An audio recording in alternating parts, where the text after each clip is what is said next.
প্ৰিয় দৰ্শক, এই ভিডিঅ'টিত মই আপোনালোকলৈ লৈ আনিছোঁ এটি নিয়োগৰ বতৰা। এই নিয়োগৰ বতৰাৰে জড়িত হয় ভাৰত চৰকাৰৰ চেণ্ট্ৰেল পলিউশ্যন কণ্ট্ৰল বোৰ্ড, চমুকৈ CPCB ফালৰ পৰা ministry of environment, forest and climate change, government of ইণ্ডিয়াৰ আণ্ডাৰৰ হয়। বিভিন্ন প্ৰকাৰৰ পদ খালী। কমেন্সমেণ্ট অনলাইন হোৱাৰ 7 এপ্ৰিল আৰু লাষ্ট ডেট হৈছে 28 এপ্ৰিল। বিভিন্ন প্ৰকাৰৰ পদ খালী, যেনে scientist B, assistant law officer, senior technical supervisor, senior scientific assistant, technical supervisor, assistant account assistant, junior translator, senior draftsmen, junior technician, senior laboratory assistant, upper divisional clerk, data entry operator grade 2, stenographer grade 2, junior laboratory assistant, lower division clerk, field attendant, multitasking staff. Maximum সকলো চাকৰিতে বয়সটো 18 পৰা 27 বছৰ আৰু কিছুমানৰ 30 বছৰ বুলি কৈছে, আৰু মাত্ৰ চাইণ্টিষ্টতে অলপ বেছি দিছে। আপোনাৰ বিভিন্ন প্ৰকাৰৰ পদৰ বাবে বিভিন্ন প্ৰকাৰৰ যোগ্যতা লাগে, মই সেইটো জনাম। কিছুমানত 12 পাছ, কিছুমানত গ্ৰেজুৱেশ্যন পাছ, তেনেকুৱাকৈ লাগিব।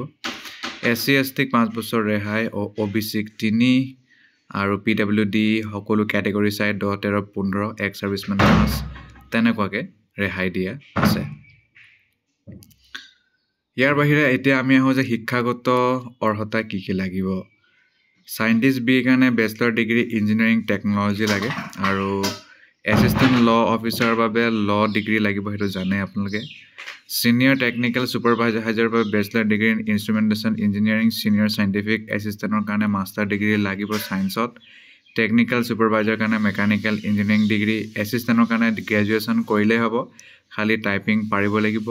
একাউণ্ট এছিষ্টেণ্টৰ কাৰণে কমাৰ্চত বেচেলৰ ডিগ্ৰী থাকিব লাগিব, এক্সপিৰিয়েঞ্চো বিচাৰিছে 3 বছৰ।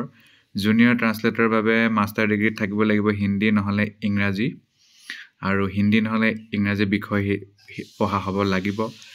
ছিনিয়ৰ ড্ৰাফ্টছমেনৰ বাবে চিভিল ইঞ্জিনিয়াৰিং 3 বছৰ এক্সপিৰিয়েঞ্চ। জুনিয়ৰ টেকনিচিয়ানৰ কাৰণে electrical engineering diploma. Senior laboratory এছিষ্টেণ্টৰ বাবে 12 standard pass. UDC upper division ক্লাৰ্কৰ কাৰণে আপোনাৰ ডিগ্ৰী লাগে, টাইপিং স্পীডো লাগিব। ডেটা এণ্ট্ৰি অপাৰেটৰ গ্ৰেড 2ৰ কাৰণে 12 পাছ আৰু টাইপিং স্পীড লাগিব। ষ্টেনোগ্ৰাফাৰ গ্ৰেড 2ৰ কাৰণে 12 পাছ, আৰু জুনিয়ৰ লেবৰেটৰী এছিষ্টেণ্টৰ বাবে 12 পাছ।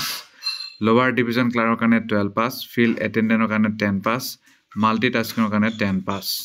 গতিকে আপোনালোকে দুঘণ্টীয়া পৰীক্ষা দিব লাগিব। দুঘণ্টীয়া পৰীক্ষাৰ কাৰণে 1000 টকা আৰু এঘণ্টীয়াৰ কাৰণে 500 টকা দিব লাগিব। ইয়াৰ বাহিৰে আৰু বিশেষ কথা নাই। ধন্যবাদ।